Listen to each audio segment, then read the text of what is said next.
The War of 1812, a conflict between the fledgling United States and Great Britain, ended in a stalemate. Despite the lack of a clear victor, the war had profound implications for the territories that would one day become Canada. After the Treaty of Ghent was signed in 1814, British North America remained a patchwork of separate colonies. Upper Canada, now Ontario, and Lower Canada, now Quebec, stood as distinct entities, divided by language, culture, and a growing sense of political unease. The Maritimes, too, possessed their own unique identities and interests. This disunity, coupled with a growing sense of dissatisfaction with colonial rule, set the stage for decades of political and social change. The end of the war saw a surge in immigration from the British Isles. This influx, while bolstering the population, also exacerbated existing tensions. The largely Protestant English-speaking newcomers often clashed with the established French-speaking Catholic population of Lower Canada. The British government, eager to maintain control and assimilate the French Canadians, often favoured English interests. Land distribution policies, for instance, favoured Protestant settlers, further marginalising the French Canadians. The seeds of resentment sown in these early decades of the 19th century would eventually blossom into open rebellion. This period also witnessed the rise of a new generation of leaders in British North America. These individuals, influenced by Enlightenment ideals and the Republican fervour south of the border, began to agitate for greater autonomy. They chafed under a system where unelected officials, beholden to the distant British Crown, held the reins of power. Newspapers like the Canadian Courant in Upper Canada and Le Canadien in Lower Canada became platforms for dissent, challenging the status quo and advocating for political reform. The demand for responsible government, where the executive branch would be accountable to the elected assembly, grew louder. The path to self-governance, however, would be long and arduous. Deep divisions within British North American society, coupled with the reluctance of the British to relinquish control, meant that progress would be slow and often met with resistance. The struggle for responsible government, a defining chapter in Canada's journey to nationhood, was about to enter a critical phase. The flames of rebellion simmering beneath the surface were about to erupt. The War of 1812, though militarily inconclusive, played a crucial role in shaping a distinct Canadian identity. For the first time, the disparate colonies of British North America faced a common enemy, a shared threat that transcended their internal divisions. The successful defense against American invasion, while largely attributed to the bravery of British regular troops and First Nations allies, fostered a sense of unity and collective pride. This nascent sense of Canadianness stood in contrast to the burgeoning republicanism of the United States. The war also highlighted the strategic importance of British North America to the British Empire. The colonies, rich in timber and other resources, represented a vital link in the Empire's global network. Maintaining control over these territories became paramount for the British, especially in the face of American expansionism. This strategic calculation, however, often came at the expense of the colonists' desire for greater autonomy. The British government, wary of repeating the mistakes that led to the American Revolution, sought to maintain a firm grip on its North American possessions. The war's end ushered in a period of relative peace and prosperity. Trade flourished, and the population grew steadily. However, beneath the surface of this apparent stability, tensions simmered. The influx of British immigrants, while boosting the economy, also led to social and political friction. The newcomers, often with a sense of entitlement, clashed with the existing population over land, resources, and political representation. The colonial government, dominated by a small elite, often seemed more interested in preserving the status quo than addressing the needs of the growing colony. The War of 1812, while forging a sense of shared identity, also exposed the fault lines within British North American society. The struggle for responsible government, for a system where elected representatives would hold true power, was, in many ways, a direct consequence of the war and its aftermath. The desire for greater autonomy, ignited on the battlefield, would continue to burn brightly in the hearts and minds of Canadians. As the decades following the War of 1812 unfolded, the desire for political reform intensified in both Upper and Lower Canada. A growing middle class, inspired by Enlightenment ideals and the example of the American Republic, chafed under a system where power was concentrated in the hands of a select few. This ruling elite, often dubbed the Family Compact in Upper Canada and the Chateau Clique in Lower Canada, consisted of wealthy landowners, high-ranking officials and Anglican church leaders. They controlled the levers of power and often showed little interest in the concerns of the common people. Reformers, on the other hand, advocated for a more democratic system, one where elected representatives would be accountable to the people they served. They demanded changes to the electoral system, which was rife with corruption and limited suffrage to a small fraction of the population. They also called for greater control over local affairs, arguing that the colonial government, beholden to the distant British Crown, was out of touch with the needs of the colonies. Newspapers became important platforms for disseminating reformist ideas. Editors like William Lyon Mackenzie in Upper Canada and Louis-Joseph Papineau in Lower Canada used their publications to criticize the government, expose corruption, and rally support for their cause. Public meetings and debates became increasingly common, providing forums for citizens to voice their grievances and demand change. The reform movement, however, was not a monolithic entity. Divisions existed along linguistic, regional and ideological lines, often hindering the reformers' ability to present a united front. Despite these internal divisions, the reform movement gained momentum throughout the 1820s and 1830s. Petitions were sent to the British Parliament demanding redress of grievances. Reform-minded candidates contested elections, often facing intimidation and electoral fraud. The colonial government, while enacting some minor reforms, remained largely resistant to any meaningful change that would threaten its grip on power. The stage was set for a dramatic confrontation, a clash between the forces of reform and the entrenched power of the colonial elite. The simmering discontent in Upper and Lower Canada finally boiled over in the winter of 1837 to 38. Frustrated by years of government intransigence and inspired by events in Europe and South America, reformers took up arms. While the uprisings were ultimately unsuccessful, they proved to be a pivotal turning point in Canada's history, forcing the British government to confront the deep-seated grievances of its North American subjects. In Lower Canada, the rebellion was led by Louis-Joseph Papineau, a charismatic lawyer and Speaker of the Legislative Assembly. Papineau advocated for greater French-Canadian autonomy within the British Empire.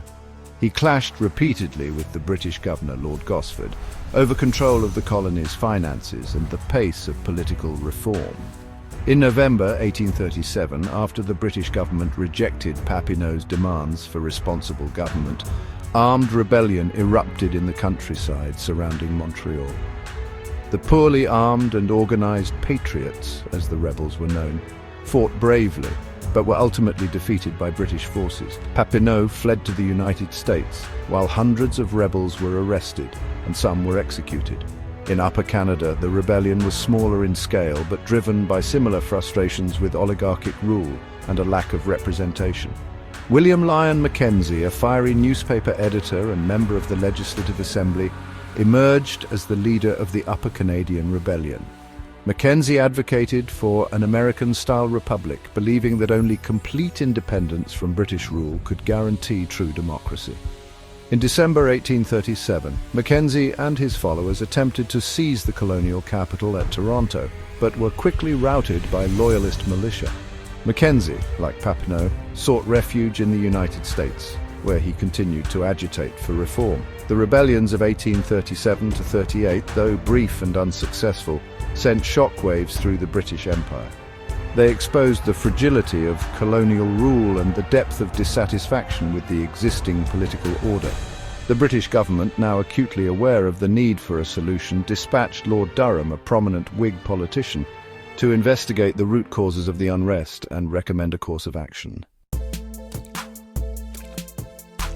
John George Lambton, the Earl of Durham, arrived in British North America in 1838 with a mandate to investigate the causes of the recent rebellions and propose solutions to prevent future unrest. Durham, a liberal reformer by British standards, was nonetheless a staunch believer in British imperial unity. His task was to find a way to reconcile the colonists' desire for greater autonomy with the British government's determination to maintain control over its North American possessions.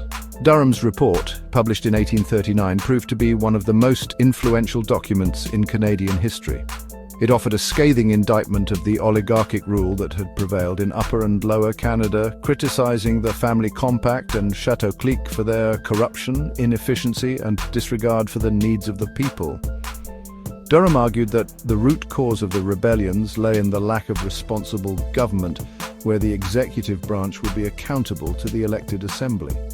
Durham's most controversial recommendation, however, was the assimilation of French Canadians into a single English-speaking majority. He believed that the survival of British rule in North America depended on the creation of a unified and loyal population. To achieve this, he proposed uniting Upper and Lower Canada into a single province with a single legislature, where French Canadians would be outnumbered and their influence diluted. Durham believed that this would encourage French Canadians to abandon their language and culture and assimilate into the dominant English-speaking Protestant majority. Durham's report was met with mixed reactions. Reformers welcomed his call for responsible government, but were outraged by his proposal to assimilate French Canadians.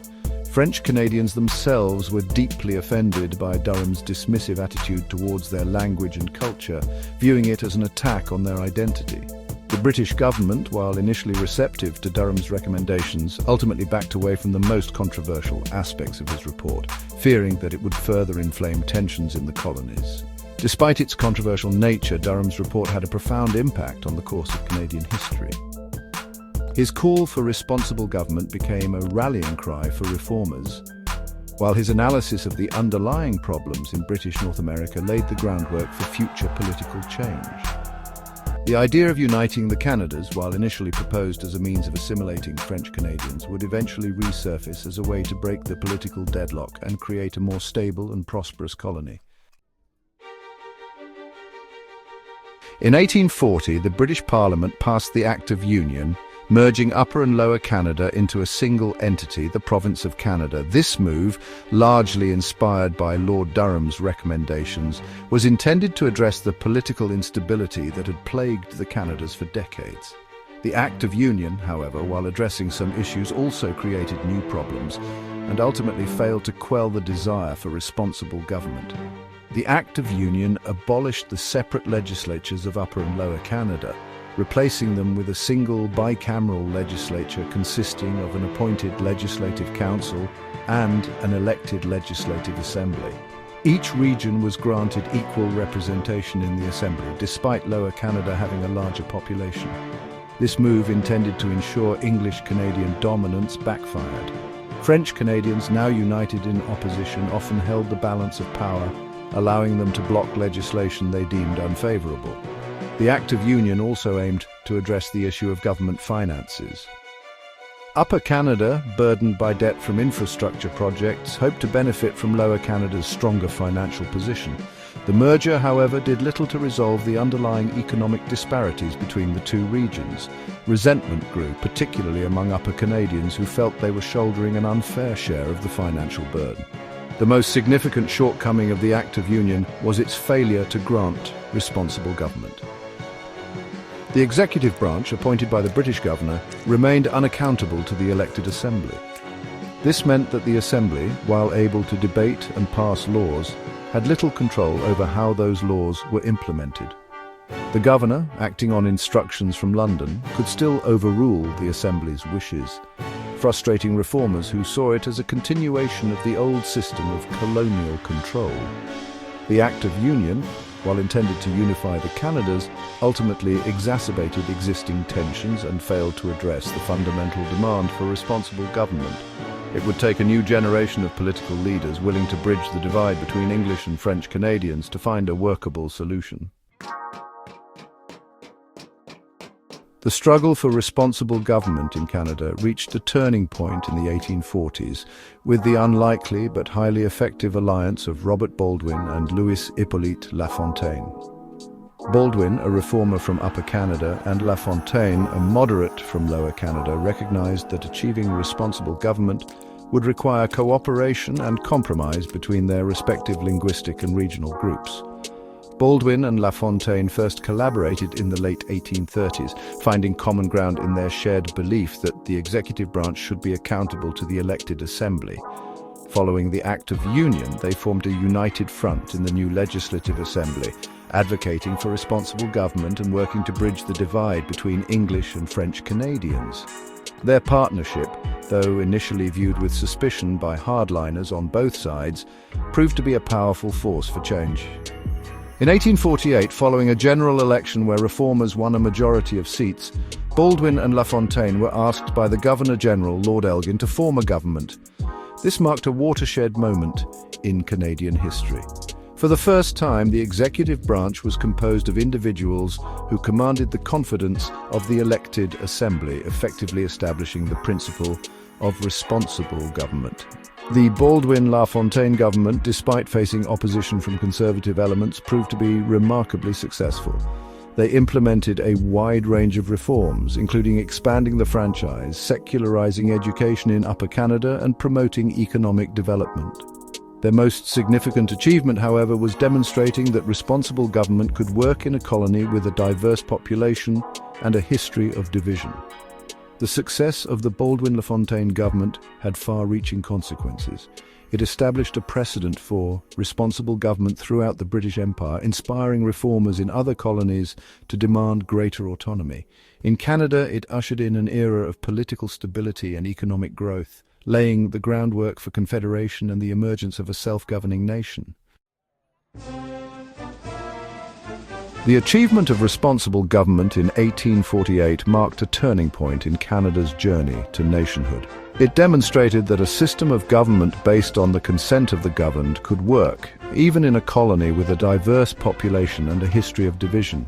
However, the road to confederation, the process by which Canada would transform from a collection of separate colonies into a self-governing dominion, remained long and complex. The following decades witnessed a period of significant political and economic change. The railway arrived, connecting the vast expanse of British North America and facilitating trade and communication. The population grew rapidly, fueled by immigration from Europe.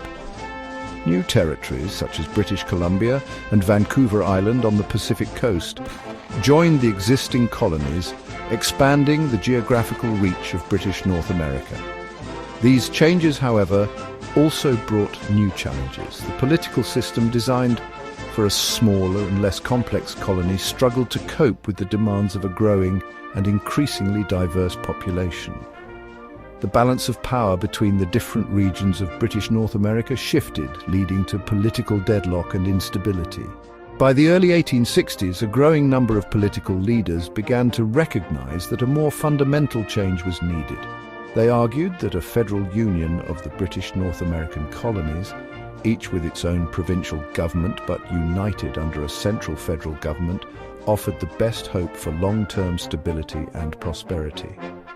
The idea of confederation gained momentum, driven by a complex interplay of factors including the threat of American expansionism, the desire for greater economic integration, and the belief that a united Canada would be stronger and more influential on the world stage.